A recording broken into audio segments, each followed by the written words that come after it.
Bismillahirrahmanirrahim. Assalamualaikum warahmatullahi wabarakatuh. And a very good morning.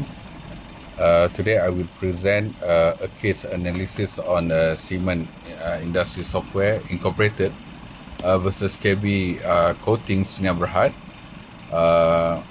This case is a significant in the realm of intellectual property law, especially in enforcing software copyright and understanding employer liability for employee misconduct.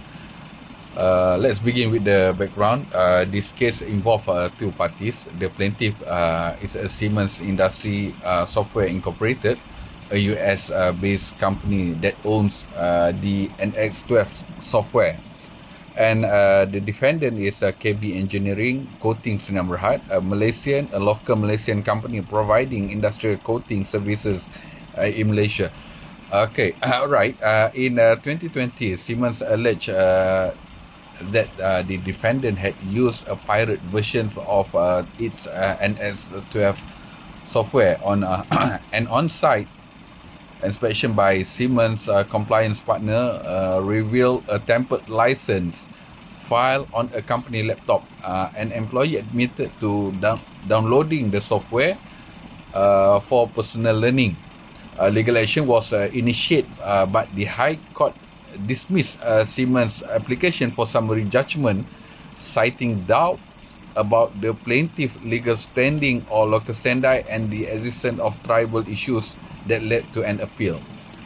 On the legal issue, there have 5 key legal questions in this case. The first is copyright ownership.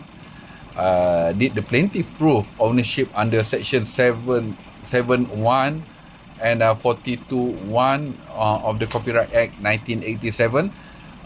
The second is infringement.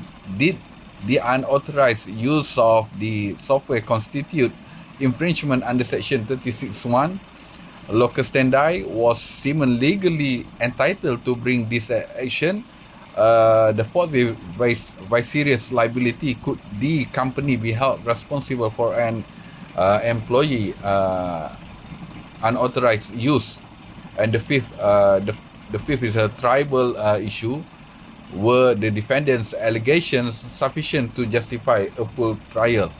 Right. The judgment of the court on 19 December 2024, the Court of Appeal allowed the appeal and granted a summary judgment to Siemens. The court held Siemens had proven copyright ownership. The employer amounted to infringement. The company was vicariously liable. The High Court erred in relying on unverified internet research about the plaintiff's name instead of relying on formal evidence like the name change certificate. And the last, the defendant claims such as hacking were unsubstantiated and irrelevant. Legal analysis, from a legal standpoint, this case reaffirms some crucial principles. The first, the test for summary judgment was correctly applied based on the Cempaka Finance case. Once Siemens presented a prima facie case, the burden shifts to the defendant. On the copyright law, the court followed the strict liability rules similar to Microsoft versus Yong Wai Hong, meaning the defendant's ignorance was not a valid defense. Regarding vicarious liability, the court referred to Roshairi Abdul Wahab, holding the employer responsible for employee action during employment. On judicial error, the court reminded us that judge must rely on formal evidence, not unpleaded internet sources referencing RHB Bank versus Quan Chiu and the Evidence Act 1950.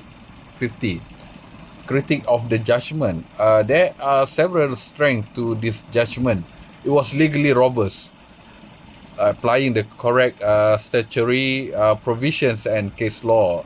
It emphasized the importance of documentary evidence and due process. It clarified employer liability in copyright cases. However, the court could have improved in a few areas. It didn't explore whether the employees intend using the software for personal learning might affect damage. It dismissed the hacking allegations quickly without discussing why affidavit evidence is essential in such claims. And lastly, it missed an opportunity to discuss how courts should deal with judicial notice and avoid overreach. Broad implication and recommendation. This case has a broad implication. First, it reinforced how easy it is for software owners to prove ownership under Section 42.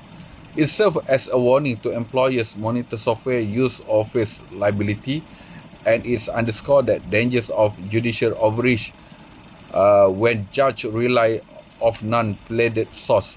My recommendation are employer must implement strict software compliance policies, and judge should invite submissions before taking judicial notice of external material. And defendant in copyright case must respond with concrete affidavit-based evidence, not bare allegation. My conclusion. To conclude, Siemens versus KB Engineering is a landmark case that strengthened the enforcement of software copyright in Malaysia. It teaches us about, first, the balance between summary, justice and fair trial, the high threshold of rebutting copyright claims, and the last is the importance of legal discipline in judicial reasoning. Thank you for your attention. Wabillahi taufiq wal hidayah. Wassalamualaikum warahmatullahi wabarakatuh.